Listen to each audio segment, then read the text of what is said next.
as we jump in, we're going to jump into the purpose of Proverbs. Proverbs 1, verses 2 through 6, is the stated purpose of this book. It actually makes it really easy when we try to figure out what is Proverbs all about, why is it written, what are we supposed to take away from this? Well, it tells us. So I like it when when a biblical book tells me the purpose of it.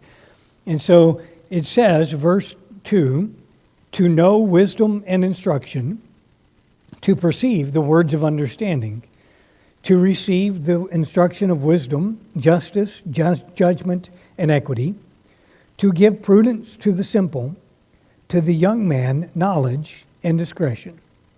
A wise man will hear and increase learning, and a man of understanding will attain wise counsel. To understand a proverb and an enigma, the words of the wise and their riddles. So we have here really a six-fold purpose. We have 6 statements that start with 2. So Proverbs 1:1 says, the Proverbs of Solomon, the son of David, king of Israel, 2. So for the purpose of, so that you will, that's really the idea. It is a direct statement of this is why this is written. And so very quickly, let me really break this down a little bit. The first purpose is to know wisdom and instruction. And there is these words that are used in this opening purpose statement. Many of them we are going to see over and over and over again in the book of Proverbs. So later on in this lesson, I'm going to walk through some of the major words that are there. But these 2 words, wisdom and instruction, are key words. And so he's writing this so that you will know wisdom and instruction, so that you will perceive understanding words, perceive the words of understanding. And there's a bit of a play on words there, because the word perceive it's actually a Hebrew word, bin, and the word understanding is binya. It's the bin is the root word. Binya is from that word, and so there's a play on words, but there's very crucial statements there that crucial bits of information. We talk about understanding words. This theme of understanding in the book of Proverbs is huge. It is the synonym of wisdom, and so they are used in parallel with one another as saying the same thing. They're used to explain one another. They're almost used interchangeably at times. And so when we talk about the book of Proverbs, when we talk about wisdom in Proverbs, we should also say with Proverbs there's understanding. That's not identical ideas, but very, very similar, and there's considerable overlap. It's also is to receive the instruction of wisdom. And so again, we see this major word. And then it goes through and it really tells us how wisdom expresses itself. So verse 3, what are the 3 things that really are coming out of wisdom? Justice, judgment, and equity. And so justice is righteousness. It's righteousness in relation to God. And it absolutely has that idea of following the commands of God, obeying God's word. There's also judgment, which in this sense is right behavior towards society, towards those around you. And then equity is the idea of judging with fairness. I would say without respect of person, so that in wisdom there is a right relationship with God. Wisdom is absolutely vertical. And it first and foremost is vertical. It is between the individual and God. And it is expressed in this right relationship with God. And it is also horizontal. And that you can't have one without the other. You certainly cannot say, well, I have justice, I'm in a right relationship with God, but you're not in a right relationship with others. It's just not. 1 John tells us the same basic thing. If you say you love God and hate your brother, you're a liar, is a summary of that. And so this idea of genuine biblical wisdom, it is right relationship with God, right relationship with others. And then there's also the right dealings with others. So it's not just relational, it moves into transactional. So that as I am now interacting with people, that I'm doing so, and the wise one does so with fairness, with equity is a good word. I know modern terminology, there's some shades of meaning here that I don't think Proverbs intends, and I know Proverbs does not intend, but that's the basic idea of I'm treating everyone fairly. That, there's not a respect of persons. I'm not looking at one and saying, well, he's rich, I'm going to be nicer to him. He's poor, I'm going to ignore him. But rather that it is fair, honest, right in his dealings with everyone, regardless of who they are or who you may think you are. And so it is to receive the instruction of wisdom, which fleshes itself out as justice, judgment, and equity. So these three terms are the expression of the wisdom. It also is to give prudence to the simple. That word prudence is another important word in Hebrew, in Proverbs. And I don't believe I give a definition of this later. So let me give a quick definition here. It really is the idea of sound judgment, but it relates to, and it starts in the ability to reach your own conclusions and to formulate a plan internally. So it's this ability to think through something and to, in your own mind, and you might have to have a piece of notebook paper and a pencil to work it all out. But ultimately it is, if you will, a self-contained unit that you are looking at this, and through your wise dealings, your wise plannings, your understanding of the situation, that now you are able to reach a sound conclusion. So there's a sense of it comes down to common sense. But it's not just common sense because, that's what everybody naturally knows. Rather, it is common sense that has really worked at it.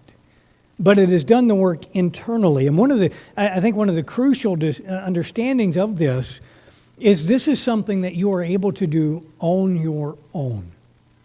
Now, obviously, Proverbs strongly encourages wise counsel.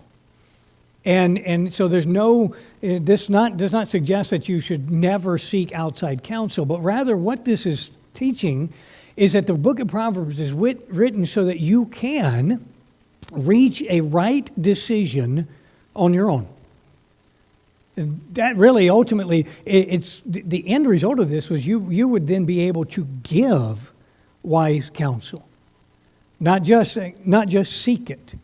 But in those cases where wise counsel is not immediately available, for whatever certain situation, whatever reason, that you are able to reach a good, sound conclusion and make the right decision because of the book of Proverbs. And then also to give knowledge and discretion to the youth. And I'm going to talk too about this young man here, but these two words there, knowledge and discretion, again, are crucial words in Proverbs. So we have this purpose, to know wisdom and instruction, to perceive understanding words, to receive the instruction of wisdom, to give prudence to the simple, and then to give knowledge and discretion to the youth.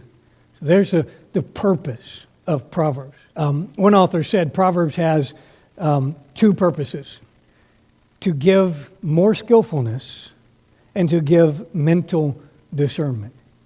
Now, let me read that again and keep that in the back of your mind as we keep moving forward.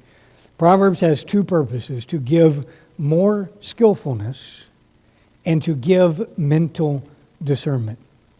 Then he describes what the wise and understanding person will do. So verse 5, a wise man will, a man of understanding will. One of the things, as we start thinking through the book of Proverbs, one of the key things in understanding it is recognizing what's called the parallelism, the parallel structure of each proverb, or the majority of proverbs, so that you have one line, and then the second line in some way directly connects to the first line. So sometimes it will be more or less the opposite of the first line. Sometimes it will be almost exactly the same as the first line. Sometimes it will be very similar to the first line, but will give a little bit more information, or it will make that first line very, very specific. But there's always this relation, especially when you get to Proverbs chapter 10, all the way through almost to the very end. There's this relation between the first line and the second line of the statements. And that's what we have in verse 5, is these two statements are related together. So the way they're related, the wise man and the man of understanding is the same person. It's not describing two different people. In this case, it's not even describing two different faculties. It's describing the same person and the same kind of approach and understanding or wisdom here. So that's why I've lumped them together, the wise and understanding. Will do three things. He will hear, four things. But first, he will hear. It's so crucial. And it is the exhortation that's over and over again in the first 9 chapters of Proverbs is hear, listen. Wisdom is always comes from instruction. It's a huge thing as we think about what's going on in the book of Proverbs. Proverbs itself is a book of instruction. And is saying, listen to this instruction. Hear this. And in the context of, and some of the unique discussions in Proverbs, you have the father and giving specific instruction to the son. And he's saying, listen, hear this. And without that listening to wisdom from others, there is no wisdom. Wisdom is not something that we conjure up just by sitting in a dark corner and thinking deep thoughts. But rather it is something that is received, ultimately, it's received by revelation from God. That's where all of this goes back to, because we're dealing with the book of Proverbs, which is the Word of God. And so the wisdom that we're seeking, the wisdom that is being offered here, is divine wisdom in His inspired Word, revealed through Scriptures. And so this is not in any way a solitary process, but rather is a process of one teaching another and one learning from another. And we're going to see later on, and that process is then to continue, as the one taught in wisdom then teaches yet others in wisdom who keep teaching. It's a multi-generational process, but it starts individually with the person needing wisdom by listening. And also then by increasing learning. So that as a result of this hearing, that now you learn more. You know more. I mean, really, and that's a big part of what's going on here, is you just simply will know more. And there is, in wisdom, there is the absolute necessity of knowledge. Now, they're not identical, so that we can, generally speaking, can separate wisdom from facts about something. But without the knowledge, there's not actually going to be wisdom. And so a key component of this is genuinely learning more.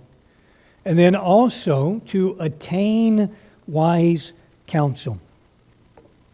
And then he goes on and he says, to understand a proverb and an enigma, the words of the wise and their riddles. One of the key ideas of this purpose statement of Proverbs is that you have to have a certain level of wisdom to gain wisdom. If you have no wisdom, you're not actually going to understand the words of the wise. That there is a minimal level, and as you understand the words of the wise, your wisdom increases, so now you're able to understand yet more words of the wise. And your wisdom increases. And it's a ratcheting upward kind of process. But that there is always this level that is necessary before you're going to actually understand and profit from wise counsel. And then he describes this in this understanding of 4 things. And I think they're directly related to the wise counsel. But you're going to understand first a proverb. What you have in the proverb is a short statement that is intended to communicate something, and ultimately something necessary for living. So the gods help those who help themselves. I have some real biblical problems with that statement. So I'm not saying it's an accurate statement, but in that, it is intending to communicate something about life. And so we have there's a huge number of these things. These proverbs there's many biblical ones that we're going to be looking at. There's many secular ones that ultimately, in a short statement, communicate a very necessary or what is believed to be a very important life lesson. Then there's also an enigma. And oddly enough, this particular word enigma is an enigma. What I mean by that is we're not really sure what this word exactly means. It's not used much in the Bible, and so we're not entirely positive what it means. But my understanding of it is a skillfully put together proverb. And so even as you read through the book of Proverbs, there are some proverbs that you read and say, boy, that's memorable, that's catchy, I've got that. That's easy to remember. And then there's some I'm like, what is he saying? I'm not following that. It doesn't make sense. It's really long. Why couldn't he have said it better? Kind of thing. And this enigma is this skillfully worded proverb. Many times they're humorous. Sometimes they're ironic or even sarcastic. But for example, I think a modern example of this is the statement, I can resist anything but temptation. You know, it's humorous. But it's actually still communicating something. Eleanor Roosevelt said, no one can make you feel inferior without your consent. You know, and there's a twist in it that catches your attention. Another one said it is better to light a candle than to curse the darkness. So again, there's some real craft in it that makes it much more memorable to us. And I think, and I say this cautiously because as far as I know, there's no way to be certain of what it means, but that's my best understanding of what he's talking about there when he says an enigma. The words of the wise, and also their riddles. And this goes back to verse 5, attaining to wise counsel. Because wise men speak in riddles sometimes. So imagine for a second you have never heard the story of the boy who cried wolf. And I come up to somebody and I identify somebody and say, he's just like the boy who cried wolf. We've never heard this story. What? What are you talking about? There's no connection there at all between what I've said and what you understand, because I have knowledge of something, a story, that you may not have knowledge of. And frequently, the wise speak in riddles because they have knowledge of something that you don't have a knowledge of. So, for example, if I start talking about a preposition as a genitive, does that mean anything to anybody? I'm not claiming wisdom in this sense, but there's an understanding, there's a knowledge there that it means something to me, which my English teachers, I'm sure they're all loving that fact because I hated grammar and now I'm having to learn all this stuff. But there's it means something to me, and it really does communicate something to me that I can tell you this is a genitive.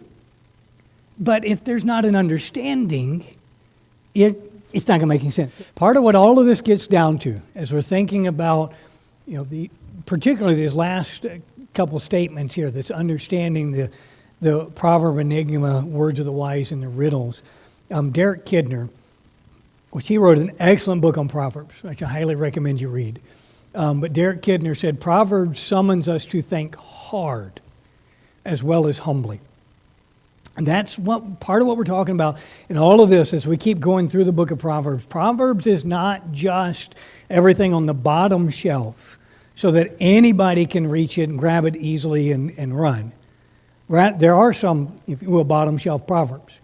But much of Proverbs requires you to really think and think hard about what's being said. So, for example, we have a huge number of Proverbs about work. I'm sorry, let me take a different subject. We have a lot of Proverbs about money. And generally speaking, Proverbs is not super favorable of being rich. It's not against it, but it has some certain warnings that it gives. But as you read the Proverbs about riches and money, there are places where it's going to say this is a blessing of the Lord. And then there are other places where it's going to say almost exactly the opposite. And you've got to really think hard about what is this proverb saying versus this proverb. And so that's part of what this requires us to do, because it's not laid out just simply to be immediately understood. It's laid out to make you think about them. All right, there are 5 words of wisdom that I want to touch on. They're translated in different ways throughout the book of Proverbs. One of the major words is this word wisdom. It's translated wisdom. I will say every time you see the word wisdom in our English Bible, it's not always reflecting the same Hebrew word. The majority of the time when you see this word wisdom in Proverbs, it's dealing with a specific, or it's translating a specific Hebrew word. And that word is simply skill in living. It has this idea of a deep knowledge that is expert in the course of life. I actually had that image up on the screen before I started, because I think it's a good example of the lack of wisdom. You have somebody who apparently by the picture is intellectually gifted, but yet doesn't recognize the sign says pull, so he's pushing hard against the door. There's intelligence that in this case is not translated into skillful living. This word, wisdom, is used in Proverbs to refer to skill, to expertise in the matter. So we see it outside of Proverbs. It's used of those who crafted the tabernacle, who sewed the various skins and coverings for the tabernacle, who did the metal work and the woodworking. It's a mastery of a subject. And this word wisdom really indicates it is that which enables us to cope with life. It allows us to live, but not just barely get by, not just struggle to make it through, not just eke out another existence, but to live well, to live skillfully.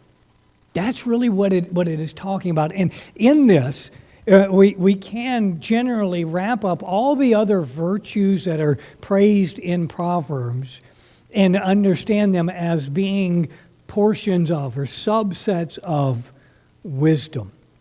So that if you are wise, you will be prudent. If you are wise, you will be controlled in your speech. If you are wise, you will be hardworking. You know, the things that we see unfolded in the individual Proverbs are all elements of this skill in living. Now, one thing that is worth saying again is this is built on knowledge, on learned knowledge. So that talk about a mechanic, a skilled mechanic has the ability, hopefully, to quickly diagnose a problem, but then to tear into an engine and then to fix whatever the problem is and then put it all back together. And that's really the skill. Just about anybody can rip an engine apart, but to put it back together and do it rightly requires wisdom. But to get there, he's had to do a few things. If he's certified, he's had to go to training. And they have taught him how all of these things work. So he doesn't just know that there's a valve cover on top of the engine, and then underneath that are some valves and rocker arms. He knows what's underneath that, and he knows how the valve cover relates to the valves, what the function of the valves is, what the rocker arm does, and a whole host of other things. And he's learned that, generally speaking, from being taught it. Often in a class, many times as well, just in a garage. Somebody showed him, this is it. But then he's had to do something else. He's had to practice. I know turning a wrench is not super complicated. It's a whole lot easier than carving a piece of wood. But at the same time, there has to be practice and experience with that to be able to diagnose a problem, to be able to know the best way to go about it. And I can tell you, just about every engine I've ever messed with, it helps if you've done it before. Because there are bolts and there are pieces that are stuck in the back and under here and over here, and you can't see them. You don't find out they're there until you're trying to figure out why this part's not coming off. But when you have the experience and the practice, you look at it and say, yeah, there's two bolts here, but there's one way back here that you've got to crawl up underneath this and stand on your head, and then you've got to find a monkey contortionist to get in there and to turn the wrench for you. That's part of what's necessary for wisdom. It's knowledge and experience, the practice at it. And we can do that with anything. Painting a masterpiece. You've seen the Bob Ross paint. And he just seemingly slaps stuff on there. And he's done. 30 minutes later, there's a picture that's now in the Smithsonian Museum. And how did he do that? Yeah, he's got some natural talent. Practice over and over and over and over again. So that translates to wisdom. And we're talking about, I recognize we're talking about wisdom in a physical skill, but the same idea is what we're talking about in living. So that we are learning how to live, then practicing it till we become expert in it. So that Proverbs says that he who has no rule over his own spirit is like a city without walls. And so the obvious instruction of that proverb is control your emotions. Keep them in check. That takes practice. And even there's personal bent. Some people are more emotional naturally than others. But there's practice to actually properly do this. It takes a repeated effort and failures, and then more attempts, and keep doing it till you develop the skill, so that you become expert in the matter. And we can apply that in every other area that Proverbs speaks of. So the next one is instruction. This is a word we're going to see a lot. We've seen it in verse 2, to know wisdom and instruction. The idea of this is a corrective lesson. It comes from an authority, and it generally is to correct an error, or I think in the book of Proverbs is usually correct sin. So we're talking about moral instruction. Not just a practical instruction. To go back to the mechanicking example, I taught my son how to change brakes on a car.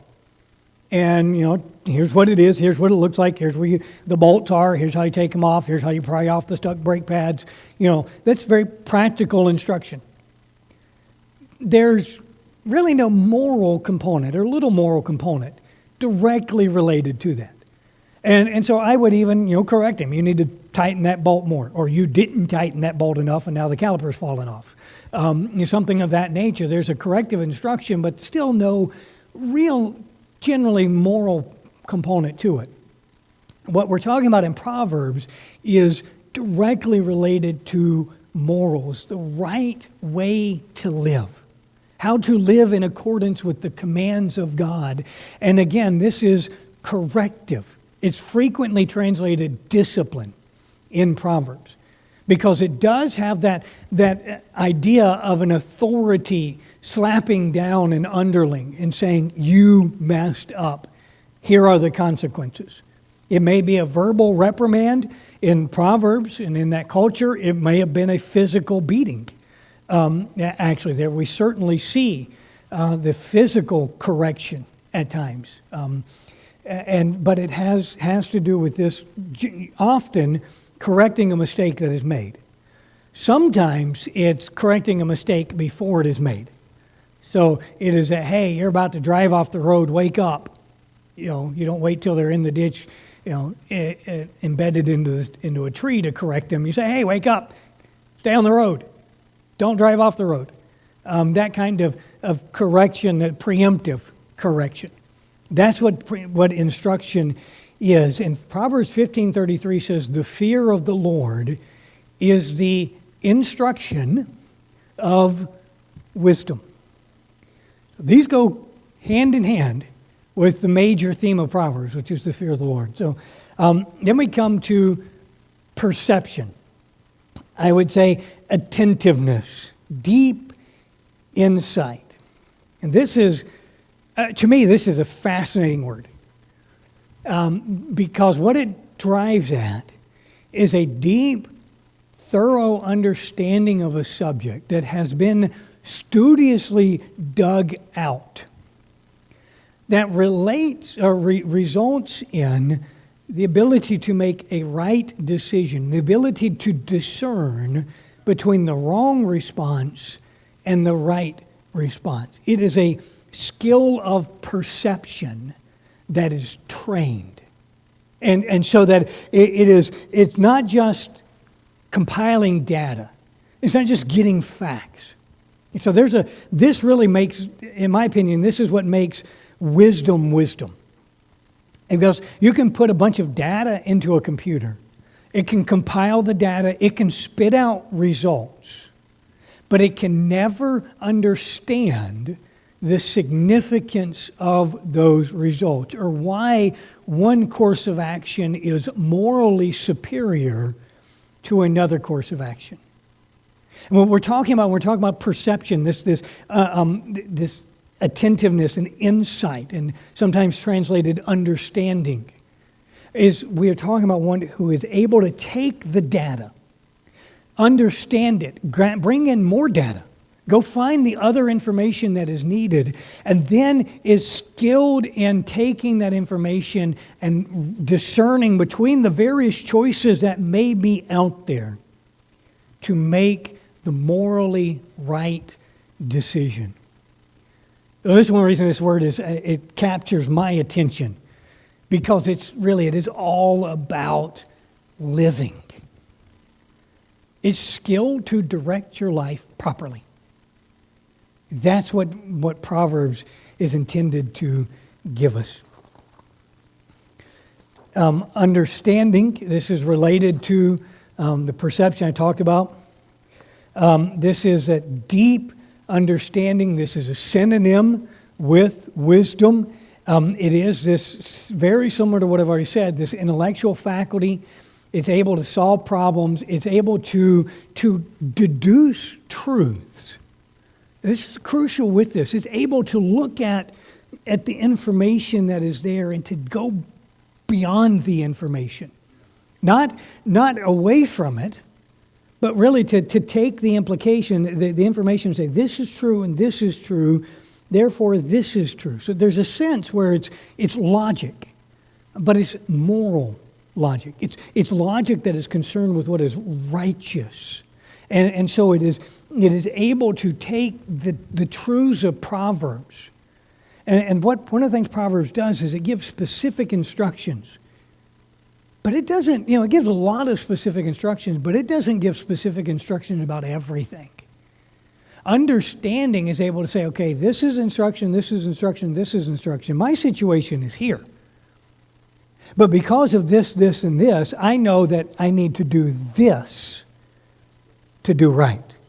It's able to draw out from the specifics another specific in my own particular life and situation. One of the things that's really fascinating, too, with this word and the insight is they were used to describe a master sailor, the helmsman of a ship, who was able to safely navigate the ship to its destination through whatever obstacles that may be between it and its destination. So it absolutely is a skill in directing. So that part of what Proverbs does and helps us do is gain the ability to safely navigate life, to end up where we should end up. And then there's one other word, is knowledge. And this is personal knowledge. Now let me go on a quick rabbit trail, because the word here is yada. You probably heard somebody say yada, yada, yada, yada. It's used a little bit sarcastically. It's actually that word. And it's used to know. And one of the things that often happens, if you hear somebody talking about the Old Testament and this word know, they might say this is a deep, intimate knowledge because Adam knew his wife Eve and she bore a son. And this word absolutely is used in that context. However, the word it's more than just that. We can't just always say, well, this is that intimate, deep knowledge exactly like that a husband has with his wife. But rather, it's a broader word. And really what it comes down to, I think the way it's being used in Proverbs, is it is a personal knowledge, and it is an understanding knowledge. It is that which takes the information and adds it to other information so that now I really know. I understand. But it's not, really, I don't think we can equate it to the same kind of knowledge that Adam and Eve had of one another. But rather it's just it's that which is necessary for there to be wisdom. So I've already used this example of the mechanic, but he is able to repair an engine, not because he has a manual that he just follows each step, but rather because he understands, he knows how the engine works, and he knows how it's supposed to work. So generally speaking, you really don't want to hear a mechanic say, I don't know how it started working, but it's working. That's not usually a good sign. This is, it is a deep understanding, and it implies in Proverbs a moral understanding. So as we talk about the book of Proverbs, we're talking about morals a lot. In fact, wisdom is always moral, righteous. It's never sinful, wicked, unrighteous. And so this knowledge that we are to be gaining through Proverbs is a moral knowledge. So let me be very quick here, because I do want to talk about the target audience of Proverbs. And the stated audience is the young man. And this young man, and by implication, I think is the spiritually immature. And I'm out of time, so I don't have time to draw this out. But what it is we see this one in Proverbs 7, particularly illustrated for us. He's naive.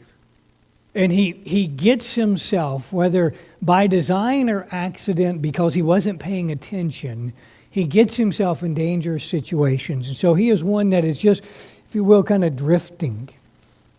But he is spiritually immature. By extension, and the way we see Proverbs working is it can apply to anyone lacking any facet of wisdom.